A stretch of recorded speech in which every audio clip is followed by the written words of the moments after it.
नमस्कार दोस्तों, master story channel में आप सभी का स्वागत है। आप लोग ये कहानी कहाँ से देख रहे हैं कमेंट करके ज़रूर बताइएगा। कहानी पसंद आए तो वीडियो को लाइक शेयर, चैनल पर पहली बार आए हैं तो सब्सक्राइब करना नहीं भूलिएगा। चलिए कहानी की ओर चलते हैं। प्रिया जल्दी चलो, आज शहर के सबसे बड़े शोरूम से तुम्हारे लिए करवा चौथ की साड़ी खरीदनी है। शोरूम में प्रिया अपनी बूढ़ी सास को मालिक के घूमने वाली कुर्सी पर और गले के पास बैठा हुआ देखती है तो उसका हाथ पकड़ते हुए कहती है, बुढ़िया तू शोरूम के मालिक की कुर्सी पर क्यों बैठी है? लगता है गले के पैसे चुराने के लिए बैठी है। और इतने दिन से कहाँ गायब थी? घर चल, तेरे अच्छे से खबर लेती हूँ। खबरदार भाभी, जो मेरी माँ से कुछ भी उल्टा सीधा कहने की हिम्मत की, क्योंकि जिस शोरूम में तुम शॉपिंग करने के लिए आई हो यह पूरा शोरूम मेरी माँ का है। सरस्वती की बात सुनकर प्रिया की आंखें फटी की फटी रह गई। बहू, मेरी बेटी को मत मारो। तुम जैसा कहोगी मैं वैसा करने के लिए तैयार हूँ। मैं तुम्हारे आगे हाथ जोड़ती हूँ, मेरी बेटी को छोड़ दो। ठीक है बुढ़िया, आज तो छोड़ रही हूँ, लेकिन आगे से अगर मेरी बात टालने की कोशिश की तो तुझे पता है इस घर में मुझसे बुरा कोई नहीं होगा। तुम लोगों को इस घर से निकालने में 1 मिनट भी नहीं लगेगा। एक तो तुम लोगों को अपने घर में रख रही हूँ, यही बहुत बड़ी बात है। ऊपर से तुम लोगों को खाना भी खिलाऊं। अभी तुम्हारे हाथ पैर सही सलामत है। जा करके कुछ काम धाम देखो और कुछ पैसे कमा कर लाओ, तभी मैं इस घर में तुम्हें रखूँगी। बेटा, तुम्हारे कहने से मैं 2 दिन से अपने लिए काम ढूंढने जा तो रही हूँ, लेकिन मुझ बुढ़िया को कोई काम देने के लिए तैयार ही नहीं होता है। यह मेरी उम्र है क्या कोई काम करने का? लोग तो मुझे देखते ही काम देने से मना कर देते हैं, और इस बुढ़ापे पर मैं काम भी क्या करूँगी? मुझे तो कुछ आता भी नहीं है, ना ही मैं पढ़ी लिखी हूँ। अब बताओ मैं बाहर जाकर क्या काम करूँगी? मुझे नहीं पता। किसी के घर में जाकर झाड़ू लगाओ, बर्तन धुलो, कुछ भी करो, चाहे सड़क पर जाकर भीख मांगो, लेकिन घर में पैसे कमा कर लाओ, तभी मैं तुम दोनों माँ बेटी को अपने घर में रखूँगी। बहुत दिन तो माँ बेटी को फोकट में खिला दिया, अब अगर खर्चे के लिए पैसे कमा कर नहीं दोगी तो इस घर से निकाल फेंकूँगी। ठीक है, मैं आज फिर से अपने लिए कुछ काम देखने के लिए जाऊँगी, लेकिन मेरे जाने के बाद तू मेरी बेटी को मारेगी नहीं, यह वादा करो। दरअसल लता देवी की बेटी सरस्वती विकलांग है। बचपन में उसको फालिस मार गया था, जिसकी वजह से ठीक से चल भी नहीं पाती है। वह बोकर की मदद से चलती है। जब उसको फालिस मारा था उसकी 1 साल पहले ही लता देवी के पति की मृत्यु हो गई थी। वह अपने बहू बेटे के घर में आकर के रहने लगी थी, क्योंकि घर पर खाने पीने का और घर चलाने का कोई भी जरिया नहीं था। जब बेटी को लकवा मारा था तो लता देवी ने बार बार अपने बेटे से जिद करके डॉक्टर के पास दिखाने के लिए कहा था। डॉक्टर ने कहा था कि अगर इनका सही तरीके से साल भर तक इलाज चलेगा तो यह पूरी तरह से ठीक हो जाएंगी, नहीं तो इसी तरह से पूरी ज़िंदगी लंगड़ा कर चलती रहेगी। लेकिन बेटे बहू ने सरस्वती के इलाज के लिए पैसे देने से साफ साफ इनकार कर दिया और कहा कि मेरे पास इतने पैसे नहीं हैं जो मैं तुम्हारे खर्च भी उठाऊं और तुम्हारी बेटी का इलाज भी कराऊं। घर में रह कर के 4 रोटियां खा रही हो, यही बहुत है, और रहने के लिए छत दे रही हूं, यही एहसान मानिए। लता देवी के बहू बेटा 1 नंबर के स्वार्थी और लालची हैं। उन दोनों को पैसों के आगे कुछ भी दिखाई नहीं देता है, यहाँ तक कि अपनी माँ और बहन भी नहीं दिखाई देता। बहू बेटे अपनी माँ और बहन को 2 वक्त की रोटी तो देते थे, लेकिन वह भी उनको खलती थी। इसके बदले में वह लता देवी से पूरे घर का काम करवाते थे। और लता देवी करती भी क्या, बुढ़ापे की उम्र में अपनी विकलांग बेटी को कहाँ लेकर जाती? इस बुढ़ापे पर उन्हें सहारा देने वाला भी कोई नहीं था। अपने बहू बेटे के घर में अपमान सह कर रहने लगी। इतने बड़े घर में लता देवी की बहू ने उन्हें और उनकी बेटी को रहने के लिए सबसे पीछे का एक कमरा दिया है, जिसमें उसने स्टोर का सामान भी रखा हुआ है। बहुत सारा कबाड़ भरा हुआ था। कमरे में माँ बेटी दोनों की चारपाई तक नहीं बिछ पाती है। सिर्फ एक गद्दा नीचे बिछाकर लता देवी लेट जाती हैं। किसी तरह से अपने बहू बेटे के एहसान तले दबकर और बहू बेटे का अपमान सहकर अपने जीवन को काट रही हैं, क्योंकि पति की मृत्यु हो जाने के बाद ही बहू बेटे गांव आए और यह कहकर गांव का मकान बेच दिया कि अब आप लोग इधर गांव में रह कर के क्या करेंगे, हमारे साथ शहर चलिए, हम सरस्वती का इलाज भी करवाएंगे और आपको भी उधर अच्छे से रखेंगे। घर बिकवाने के लिए बेटे बहू ने बड़ी मीठी मीठी बातें की थी। मेरी बुढ़ापे पर देखभाल करने की बात कही थी और मेरी बेटी सरस्वती का बड़े अस्पताल में इलाज कराने की भी बात कही थी। मैं भी अपने बेटे बहू के घर यही सोच कर आ गई थी कि गांव में मैं क्या करूंगी। अब तो मेरे पति भी नहीं रहे, कम से कम मेरा बेटा मुझे और मेरी विकलांग बेटी को सहारा तो दे रहा है, अपने साथ ले जा रहा है, यही बहुत है। लेकिन नियति का किसको पता था कि बहू बेटे के मन में क्या चल रहा था। जब तक गांव का घर नहीं बिका था तब तक बहू बेटे ने मुझे और मेरी बेटी को बहुत अच्छे से रखा, लेकिन जैसे ही गांव का घर बिक गया और पैसे बेटे के हाथ में आ गए, उसके बाद तो बहू बेटे के तेवर ही बदल गए थे। बेटा पढ़ने में होशियार था, भगवान के दया से उसकी अच्छी खासी नौकरी लग गई, पैसे भी खूब कमाता था, लेकिन अपने सारे पैसे अपनी पत्नी के ऊपर ही लुटाता था। कभी अपनी माँ को 4 पैसे नहीं देता, अपनी बहन की दवाइयाँ के लिए 4 पैसे खर्च नहीं करता। दर्द के मारे सरस्वती कराहती रहती है, लेकिन मजाल है कि बहू बेटे हाथ से 100-200 रुपए भी निकल जाए। धीरे धीरे समय गुजरता गया, लेकिन अब तो बहू को घर में बैठी हुई सास और ननद बोझ लगने लगी है। हालांकि बहू अपनी सास से घर के सारे काम करवाती है, पूरा दिन पलंग पर लेटी लेटी आराम करती है और लता देवी घर के झाड़ू पोछा बर्तन खाना सब कुछ करती है और बहू अपने सास और ननद को सबसे बाद में खाने के लिए देती है। बाद में जो भी बच जाता है वह उन दोनों को खाने के लिए दिया जाता है। कभी कभी तो बासी खाना भी बहू माँ बेटी को खाने के लिए दे देती थी और बेटा कुछ भी नहीं कहता है।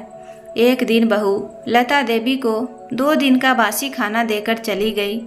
लता देवी ने रोटियों को देखा तो उनके अंदर फफूंदी लगी हुई थी। फफूंदी लगी हुई रोटी को देखकर सरस्वती कहती है, माँ आप यह रोटियाँ मत खाओ, पूरा दिन घर का काम करती हो, भरपेट खाने को भी नहीं मिलता है, मैं तो आपकी सहायता भी नहीं कर पाती हूँ। आप यह बासी खाना मुझे दे दो, मेरा तो नया शरीर है, मैं इसको हजम कर लूँगी, पर आपको बुढ़ापे के शरीर में यह बासी खाना नुकसान कर देगा। और अपने शरीर के विकलांगता पर सरस्वती आंसू बहाने लगती है कि माँ भाभी आप पर इतना अत्याचार करती है, इतना काम करवाती है, लेकिन मैं आपकी कोई सहायता भी नहीं कर पाती हूँ। मुझे तो ऐसा लगता है कि मेरी ज़िंदगी बस नरक बन के रह गई है। मेरी ज़िंदगी से तो लगता है कि मैं मर ही जाऊँ तो अच्छा है। लता देवी अपनी बेटी सरस्वती के मुंह पर हाथ रखती हुई कहती है, ना ना बेटा ऐसी बात नहीं करते, एक तू ही तो मेरे जीने का सहारा है। तेरे पिता के जाने के बाद बहू बेटे कब पराए हो गए पता ही नहीं चला। अगर तू चली गई तो मैं तो इस दुनिया में जिंदा ही नहीं रह पाऊंगी। तेरे लिए तो कुछ भी करूंगी, तुम चिंता मत कर माँ। मुझे भाई और भाभी का ऐसा व्यवहार बर्दाश्त नहीं होता है। काश मैं आपके लिए कुछ ऐसा कर पाती जिससे आपको इस नरक से निकाल पाती। छटपटाती हुई सरस्वती कहती है, क्योंकि सरस्वती से अपनी माँ की ऐसी हालत नहीं देखी जाती है। तभी उसकी भाभी आ गई। दोनों माँ बेटी को बात करते हुए देखती है तो गुस्से से तमतमाते हुए कहती है, बुढ़िया अपनी बेटी के साथ मिलकर मेरी बुराइयाँ कर रही है। चल घर में कितने सारे काम पड़े हुए हैं, पहले इनको निपटा। और तुमसे अपने लिए काम ढूंढने के लिए कहा था, कुछ काम मिला या नहीं मिला? जल्दी से सारे काम करने के बाद अपने लिए बाहर कुछ काम देखने जाओ, जिससे 4 पैसे कमा कर लाओ। बहू मैं घर के सारे काम कर लिए हैं, बस थोड़े से बर्तन हैं, उसके बाद 2 रोटी खाकर काम ढूंढने के लिए निकल जाऊंगी। बहू आज की 2 ताज़ी रोटी दे दो, क्योंकि तुमने जो बासी रोटियां दी है वह तो खराब हो गई है। उनको खाऊंगी तो बीमार हो जाऊंगी। ए बुढ़िया, रोटी खाने की क्या ज़रूरत है, पहले काम ढूंढ कर आ। अगर एक भी रोटी नहीं खाओगी तो मर थोड़ी न जाओगी। मैं तो कभी नहीं सुना कि बासी रोटी खाने से कोई मर गया है। अगर खानी है तो वही रोटी खा लो और चुपचाप से अपने लिए कुछ काम ढूंढने जाओ। हाँ, थोड़े से बर्तन भी पड़े हैं, उन बर्तनों को धुल कर जाना। बहू सरस्वती का हाथ पकड़कर बाहर दरवाजे की तरफ धक्का देते हुए कहती है, पूरे दिन कमरे में बैठी रहती है, यह झाड़ू पकड़ और बाहर वाले आंगन में झाड़ू लगा। अपनी बेटी को दरवाजे के पास गिरा हुआ देखकर लता देवी दौड़कर जाती है। देखती है तो सरस्वती के पैरों में जगह जगह खरोच पड़ गई है, जहाँ से खून निकलने लगा। लता देवी की आंखों में आंसू आ गए।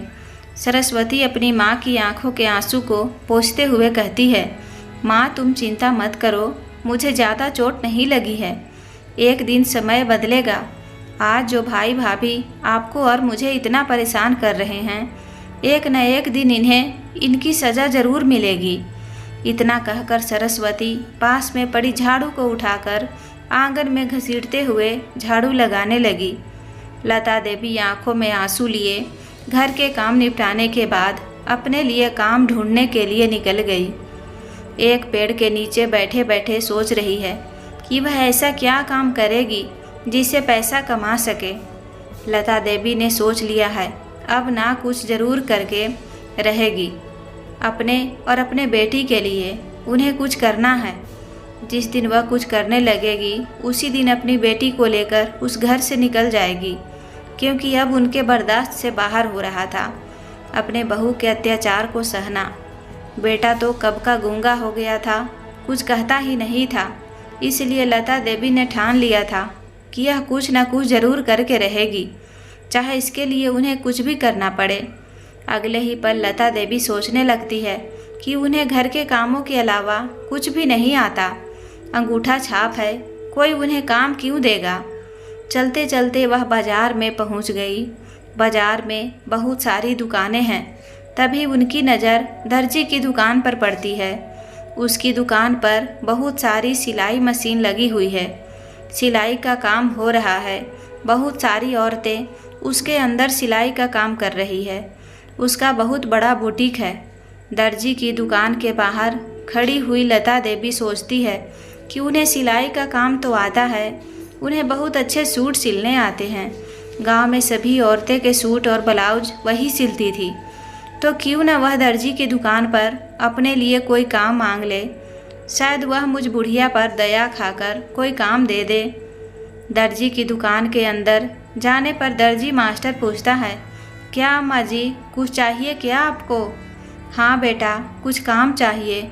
अगर तुम्हारे इधर कुछ काम हो तो मुझे दे दो। अरे अम्मा, तुम्हें क्या आता होगा, हमारे इधर तो नए नए लड़के लड़कियां काम कर रहे हैं। उन्होंने बहुत अच्छी तरह से सिलाई सीखी हुई है। तुम इधर क्या काम करोगी? बेटा, मुझे भी ब्लाउज और सूट बहुत अच्छे से सिलने आते हैं। मैं अपने गांव में बहुत अच्छी सिलाई करती थी। सब मेरे पास ही अपने कपड़े लेकर आते थे। अच्छा माँ जी, अगर तुम्हें चाहिए तो पहले मुझे एक सूट और ब्लाउज सिल कर दिखाना होगा। अगर तुम्हारे काम में सफाई होगी तो मैं तुम्हें ज़रूर काम दे दूँगा। दर्जी मास्टर लता देवी को 2 कपड़े देता है। 2 से 3 घंटे में लता देवी कपड़े सिलकर दर्जी मास्टर को दिखाती है। कपड़े इतनी सफाई से सिले थे कि दर्जी मास्टर अम्मा जी को काम दिए बिना रह ही नहीं पाया और कहते हैं, अम्मा जी, आपकी मेरे इधर आपकी नौकरी पक्की है। कल से आप समय से आ जाया करो। इसके लिए मैं आपको हर महीने 5,000 रुपये दिया करूँगा। दर्जी मास्टर की बात सुन करके लता देवी खुशी से फूले नहीं समा रही थी। उन्हें तो लग रहा था कि अब जब उनके हाथ में कुछ पैसे आ जाएंगे तो वह अपनी बेटी की दवाइयाँ का खर्चा आसानी से निकाल पाएगी और बहू भी अब उन्हें परेशान नहीं करेगी। थकी हारी लता देवी शाम को घर वापस आई और अपनी बेटी के पास देखने चली गई। कि ठीक है कि नहीं। देखा तो सरस्वती आराम से चारपाई पर सो रही है। घर में बहू बेटा कोई भी नहीं थे, शायद बाजार से कुछ सामान लेने गए होंगे। लता देवी सुबह सुबह बिना खाना खाए निकल गई थी। अब उन्हें बहुत जोरों की भूख लग रही थी। वह थाली में खाना परोसकर जैसे ही खाने के लिए बैठती है, तभी उनकी बहू बाजार से आ जाती है। खाने की थाली को हटाते हुए कहती है, अब तुम्हें इस घर में खाने को तभी मिलेगा जब तुम इस घर में पैसे कमा कर दोगी। फोकट में तुम्हें खाने को नहीं दूंगी। बहू दिनों से खिला रहे हैं, अब बस बहुत हुआ। यह बताओ तुम्हें नौकरी मिली या नहीं मिली? बहू सुबह से भूखी हूँ, सुबह भी खाना खाकर नहीं गई थी। खाना तो खाने दो, फिर आराम से सब कुछ तुम्हें बताऊंगी। नहीं, जब तक तुम्हें काम नहीं मिलेगा तब तक खाने को नहीं दूंगी। लता देवी अपनी साड़ी के पल्लू से 500 रुपये निकाल कर बहू को दे देती है और कहती है, यह लो बहू 500 रुपये, मुझे नौकरी मिल गई है और यह 500 रुपये मुझे एडवांस में दिए हैं। अब कल से मैं पैसे कमाने के लिए चली जाया करूँगी। बहू बड़ा अचंभित होकर कहती है, अच्छा तुम्हें काम मिल गया? ज़रूर किसी ढाबे में या बर्तन धोने का मिला होगा, या किसी दुकान में झाड़ू पोछा करने का। और इससे ज़्यादा तुम कुछ कर भी क्या सकती हो? आता ही क्या है तुम्हें? और हाँ, तुम यह मत सोचना कि घर से बाहर पैसे कमाने के लिए जा रही हो तो घर के सारे काम मैं करूँगी। घर से बाहर जाने से पहले घर के सारे काम करके जाना। झाड़ू पोछा बर्तन खाना सब कुछ। मैं कुछ नहीं करने वाली हूँ। सुबह जल्दी उठ जाओ, टाइम से आ करके फिर से सारे काम करना। खाने की थाली को सास की तरफ करते हुए बहू ने कहा और अपने कमरे में चली गई। भूखी प्यासी लता देवी थाली के खाने को जल्दी जल्दी खाने लगती है, क्योंकि भूख के मारे उनकी दम निकल रही थी। थोड़ी देर में लता देवी की बेटी सरस्वती भी जाग गई। सरस्वती अपनी माँ को आवाज़ देती है। लता देवी खाना खाने के बाद बेटी के पास जाती है और उसके सर पर हाथ घुमाते हुए कहती है, बेटा मुझे बाहर कुछ काम मिल गया है, अब मैं रोज़ काम पर जाया करूँगी। तुम अपना अच्छे से ख्याल रखना। घर पर जब कुछ पैसे कमा कर बहू को दूँगी तो वह हमसे अब गुस्सा नहीं करेगी। आराम से हम दोनों इस घर में रह पाएंगे। पर माँ, आपको काम क्या मिला है यह तो बताइए। सरस्वती, तुम्हें तो पता है, जब मैं गांव में रहती थी तो सभी लोगों के कपड़े मैं ही सिलती थी, क्योंकि गांव में तो टेलर होते ही नहीं हैं। लेकिन मैं बहुत अच्छे कपड़े सिलती थी, सब लोग मुझसे ही कपड़े सिलवाते थे। आज मेरी वही कला मेरे काम आ गई और एक दर्जी मास्टर ने मुझे अपनी दुकान पर काम के लिए रख लिया है और इसके लिए 500 रुपये एडवांस में भी दिए हैं। पूरे 5000 रुपये महीने का देंगे। अच्छा माँ, यह तो बहुत अच्छा है। माँ, मैं भी तो आपसे सिलाई सीखी हूँ, तो क्यों न मैं भी आपके साथ सिलाई की दुकान पर चला करूँ, जिससे मैं भी आपकी सहायता कर सकूँ। मुझे भी अच्छा लगेगा। आप चली जाती हैं तो पूरा दिन घर पर अकेली रहती हूँ। ना तो कोई मुझसे बात करता है, ना ही कोई मुझे देखता है। हाँ बेटा, बात तो तू सही कह रही है और सिलाई तो तुझे भी आती है, पर मैं तुझे इतनी दूर तक कैसे ले जाऊंगी। एक काम करते हैं बेटा, तेरे लिए एक व्हील चेयर खरीद लेते हैं, जिस पर बिठाकर मैं तुझे लेकर चला करूंगी और वापस भी ले आया करूंगी। और इधर चलकर तू सिलाई का काम कर लिया करना और तेरा मन भी लगा रहेगा। लेकिन माँ, व्हील चेयर खरीदने के लिए तो पैसे चाहिए। भाभी तो आपको पैसे देगी नहीं। बेटा, एक बार बहू से बात करके देखूंगी, हो सकता है वह पैसे दे दे। दूसरे दिन लता देवी अपनी बहू से सरस्वती की व्हील चेयर के लिए बात करती है तो बहू कहती है, मैं तुम्हें एक फूटी कौड़ी नहीं देने वाली हूँ। जितने पैसे कमा कर लाओगी पूरे मेरे हाथ में रखना। बहू की बात सुनकर सरस्वती निराश हो गई तो लता देवी उसे समझाते हुए कहती है, बेटा तू चिंता मत कर, मैं किसी न किसी तरह से तेरे लिए व्हील चेयर का इंतज़ाम कर लूँगी। लता देवी 2 महीने तक सिलाई का काम करती है। हर महीने 5000 रुपये अपने बहू के हाथ में रख देती है। घर के सारे काम करती है। सिलाई के काम के साथ ही कभी कभी उन्हें उधर एक्स्ट्रा काम भी मिल जाते थे, जिससे उन्हें एक्स्ट्रा पैसे मिल जाते थे। और पिछले 1 महीना तो पूरे शादियों का सीज़न था, जिसमें उन्हें बहुत सारे एक्स्ट्रा काम मिले थे, जिससे उनके पास कुछ पैसे इकट्ठे हो गए। उन पैसों से वह अपनी बेटी के लिए व्हील चेयर खरीद लेती है। व्हील चेयर देखकर बहू चिल्लाते हुए कहती है, यह व्हील चेयर कहाँ से खरीदी? कहाँ से लाए इतने सारे पैसे? बहुत पैसे बर्बाद करती हो। व्हील चेयर खरीदने से पहले मुझसे एक बार पूछा भी नहीं। लता देवी कहती है कि उसके मालिक ने उसकी बेटी के लिए दी है, जिससे वह भी सिलाई का काम जाकर कर सके। अब तो लता देवी अपनी बेटी सरस्वती को साथ लेकर जाने लगी। दोनों माँ बेटी खूब मेहनत से सिलाई का काम करती और उनका काम लोगों को बहुत पसंद आता। 6 महीने काम करने के बाद ही सिलाई मास्टर ने माँ बेटी दोनों के ही पैसे बढ़ा करके डबल कर दिए। अब दोनों को 10-10 हज़ार रुपये मिलने लगे। बहू को जब पता चला कि दोनों के पैसे बढ़ गए हैं, तो वह दोनों के पैसों को छीन करके अपने पास रख लेती। एक बूढ़ी और एक विकलांग, तुम दोनों को पैसों की ज़रूरत ही क्या है? बेटा, हम दोनों माँ बेटी इतनी मेहनत से पैसे कमाते हैं, घर का सारा काम करने के बाद सिलाई का काम करने जाते हैं, और जितने भी पैसे कमा कर लाते हैं तुम अपने पास रख लेती हो। उसमें से कुछ पैसे तो मुझे दे दिया करो। ए बुढ़िया, तेरी इतनी हिम्मत कि मुझसे जुबान लड़ा रही है? तुम्हारा काम पैसे कमा कर लाना और मुझे देना है। घर के सारे काम करना है, ना कि पैसों को अपने पास रखना। तेरी औकात पैसों को अपने पास रखने की नहीं, बस पूरा दिन काम करने की है, तो इन पैसों को नहीं संभाल पाएगी। तू ठहरी अनपढ़ गवार, इन पैसों को संभालना क्या जाने। तेरी औकात घर की एक नौकरानी की जितनी है। घर के चुपचाप से काम कर और बाहर से जो भी पैसे कमा कर लाती है, यह चुपचाप मुझे दे दे। और तुम्हें इस घर में रहने के लिए छत और खाना मिल रहा है, यह बहुत है। इससे ज़्यादा तुम मुझसे इस घर के कुछ भी उम्मीद मत रखना। यह घर मेरा है और मेरे हिसाब से तुम्हें रहना पड़ेगा। सरस्वती को अपनी भाभी की यह सब बातें बिल्कुल भी पसंद नहीं आई।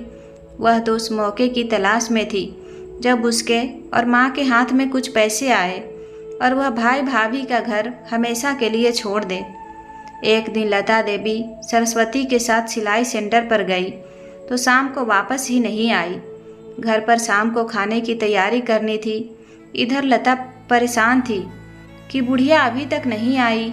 घर के किचन में बर्तनों का ढेर लगा हुआ है, पूरा घर गंदा हो गया है, सफाई होनी है और अभी तक नहीं आई है।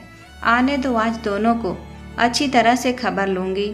लेकिन शाम के 6 से रात के 10 बज गए, माँ बेटी घर ही नहीं आए। प्रिया को यह तो चिंता नहीं थी कि उसकी सास और ननद घर नहीं आई है, लेकिन उसकी चिंता यह थी कि घर के काम उसको करने पड़ेंगे। बाकी उसे अपनी सास ननद से कोई मतलब नहीं था। बहुत दिनों तक लता देवी और सरस्वती घर ही नहीं जाते हैं और उधर प्रिया भी उसे ढूंढने की ज़रूरत ही नहीं समझती। उनको लगता है कि अच्छा है घर से बला टल गई, लेकिन फिर उसे कहीं न कहीं लगता है कि उसकी सास घर पर थी तो घर के सारे काम करती थी, उस घर का काम नहीं करना पड़ता था। लेकिन अब उसे घर के सारे काम करने पड़ रहे हैं, जिस वजह से बहुत चिड़चिड़ी हो रही थी और अपनी सास पर बहुत गुस्सा कर रही थी। साथ ही साथ उसे अपनी सास के पैसे भी बहुत प्यारे लगने लगे थे कि घर के काम करने के साथ साथ बुढ़िया पैसे भी कमाने लगी थी। उसकी अपाहिज बेटी भी पैसे कमा कर दे रही थी। अब दोनों ही अचानक से पता नहीं कहाँ गायब हो गई हैं। पैसे भी चले गए और साथ में घर के काम भी करने पड़ रहे हैं। पूरा साल कब निकल गया पता ही नहीं चला। लेकिन सरस्वती और उसकी माँ घर वापस नहीं आए। हफ्ते भर बाद करवा चौथ आने वाला था। एक दिन प्रिया न्यूज़पेपर को पढ़ रही थी, फिर न्यूज़पेपर के बीच में रखा हुआ ऐड का एक पेपर पढ़ती है तो अपने पति से कहती है, सुनो जी, अपने ही शहर में एक बहुत बड़ा साड़ियों का शोरूम खुला है, जहाँ पर बहुत सुंदर सुंदर साड़ियाँ मिलती है। इस बार मुझे वहाँ लेकर चलो। अभी नया नया शुरू हुआ है, कुछ ऑफर भी लगे हुए हैं। इस शोरूम के बारे में मेरी एक सहेली भी बता रही थी, कह रही थी कि शोरूम पर एक बार ज़रूर जाना। बहुत अच्छे अच्छे कपड़े मिलते हैं, सिले हुए भी मिलते हैं और बिना सिले हुए भी सूट भी मिलते हैं। मुझे तो सिले हुए कपड़े और करवा चौथ की साड़ी खरीदनी है। ठीक है डार्लिंग, तुम कहती हो तो कल ही चलते हैं। कल मेरे ऑफिस की छुट्टी भी है। दोनों अगले दिन दुकान पर जाने का प्लान बनाते हैं। अरे प्रिया, जल्दी करो, हमारे शहर में जो बड़ा शोरूम खुला है, आज तुम्हें करवा चौथ की साड़ी दिलाने के लिए उधर लेकर चलना है। जैसे ही प्रिया और उसका पति शोरूम के बाहर पहुंचते हैं तो शोरूम के बोर्ड पर लिखा नाम उन्हें कुछ जाना पहचाना सा लगता है। उस पर सरस्वती लता नाम लिखा हुआ है, लेकिन फिर सोचते हैं इस इतनी बड़ी दुनिया में सरस्वती लता बहुत सी है, कौन सी उसकी बुढ़िया सास ही होगी। शोरूम के अंदर बहुत सारे लोगों की भीड़ है, 8 से 10 लोग काम करने वाले हैं। एकदम चमचमाता हुआ शोरूम है। शोरूम को देखकर प्रिया की आंखें चौंधिया जाती है। प्रिया अपने कपड़ों को खरीदने लगती है। वाकई में बहुत ही सुंदर सुंदर डिजाइन के कपड़े हैं और बहुत ही सुंदर तरीके से सिले गए हैं। ऐसा लग रहा है किसी डिजाइनर ने कपड़े बनाए हो। यह तो रेडीमेड कपड़ों की बहुत ही अच्छा शोरूम ओपन हुआ है। अब तो मैं हमेशा ही इधर आया करूँगी, खुश होती हुई प्रिया कहती है। तभी प्रिया की नज़र अपनी सास पर पड़ी, जो कि उधर एक बहुत ही महंगी और घूमने वाली कुर्सी पर बैठी हुई है। पास में ही बड़ा सा पैसों का बॉक्स रखा है, जिसमें बहुत सारे पैसे भरे हुए हैं। अपनी सास को कुर्सी पर बैठा हुआ देख करके प्रिया अपने पति को कहती है, देखो तुम्हारी बूढ़ी माँ उधर दुकान के मालिक की कुर्सी पर बैठी हुई है। लगता है गले से पैसे चुराने के लिए बैठी है। आज इसको अच्छा सबक सिखाती हूँ। प्रिया अपनी सास के पास जाकर तेजी से हाथ पकड़ते हुए कहती है, क्यों बुढ़िया, इतने दिनों से घर नहीं आई? इतने दिनों से कहाँ गायब थी? और तू तो किसी दुकान पर काम करती थी, क्या इसी दुकान पर काम करती है? कितने दिनों से बहुत सारा माल कमा लिया होगा। चल वह सारे पैसे निकाल, आज तेरे ही पैसों से मैं शॉपिंग करूँगी। और बताया भी नहीं कि इधर काम करती है। इधर तो तुझे बहुत पैसा मिलता होगा। चल बहुत पैसा इकट्ठा कर लिया है, निकाल। तभी पास की ही कुर्सी पर बैठी हुई सरस्वती उठकर आई और अपनी भाभी का हाथ झटकते हुए बोली, भाभी, माँ को हाथ भी मत लगाना, वरना मुझसे बुरा कोई नहीं होगा। सरस्वती को ठीक से चलता हुआ देख प्रिया दंग रह गई। और लंगड़ी लूली, तुम भी चलने लगी? तू कैसे चलने लगी? क्यों भाभी, तुम्हें क्या लगता है कि मैं पूरी ज़िंदगी विकलांग ही रहती? अरे तुम्हारे घर में रहती तो नौकरों की तरह ही ज़िंदगी काटती रहती। वह तो अच्छा हुआ कि उस दिन मैंने माँ से कहा कि माँ, जब हम दोनों पैसे कमाते हैं तो हम अपना आराम से क्यों नहीं रहेंगे। अब मुझे अपने पैसे भाभी को नहीं देने हैं। हमें जितने पैसे मिलते हैं उतने में हम आराम से अपना खर्चा चला सकते हैं। और उसी दिन हम दोनों माँ बेटी ने तुम्हारे घर पर आने से मना कर दिया था और तुमने तो हमें बाद में ढूंढने की कोशिश भी नहीं की। हम जिंदा भी हैं या मर गए। हमारे पास इतने पैसे इकट्ठे हो गए थे कि हमने अपना इलाज भी करा लिया और अब मैं अपने पैरों पर भी धीरे धीरे चलने लगी हूँ। भगवान के दया से लोगों को हमारा काम इतना अधिक पसंद आया कि आज मैंने अपनी खुद की इतनी बड़ी दुकान डाली है। हम दोनों माँ बेटी बहुत मेहनत से इसमें काम करते हैं। अब तुम हमें कमज़ोर या मजबूर समझने की कोशिश बिल्कुल भी मत करना। और क्या कहा था तुमने कि माँ की पैसे रखने की औकात नहीं है? तो देख लो, मेरी माँ आज पूरी दुकान की मालकिन है। दुकान का सारा पैसा मेरी माँ ही संभालती है। अगर अब तुम्हें मेरी माँ से कुछ कहा तो ईंट का जवाब पत्थर से खाओगी।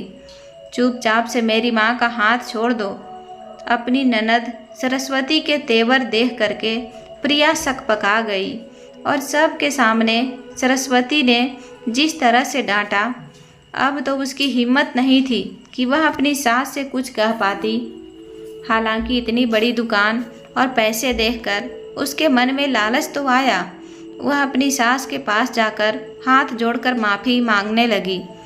आप मेरे साथ घर चलिए, अब मैं आपको आराम से रखूँगी, अभी कुछ नहीं कहूँगी और घर का काम भी नहीं करवाऊँगी, लेकिन आप घर चलो। तो लता देवी कहती है, कौन सा घर? वह घर मेरा नहीं है, मैंने अपना दूसरा घर खरीद लिया है। मैं और मेरी बेटी उधर बहुत आराम से रह रहे हैं। अब तुम अपने उस सड़े से घर में रहो, मुझे उस घर में आने की ज़रूरत नहीं है। निकल जाओ मेरी दुकान से। प्रिया चुपचाप से उस दुकान से निकलकर दूसरी दुकान में चली गई। आज प्रिया अपनी सास ननद की तरक्की देखकर जली जा रही है। गुस्से में बिना साड़ी खरीदे ही घर चली गई। तो दोस्तों, हमें अपने घर में रहने वाले सभी सदस्यों को मान सम्मान देना चाहिए। किसी को भी काम कम नहीं आंकना चाहिए। पता नहीं समय कब बदल जाए और वह व्यक्ति हमारे सामने इतना मजबूर बनकर खड़ा हो जाए कि हम पूरी ज़िंदगी ईर्ष्या से ही जलते कुढ़ते रह जाएं। तो दोस्तों, कहानी पसंद आती हो तो वीडियो को लाइक करें। चैनल पर पहली बार आएँ तो सब्सक्राइब करके बेल आइकन घंटी प्रेस करना ना भूलें। धन्यवाद।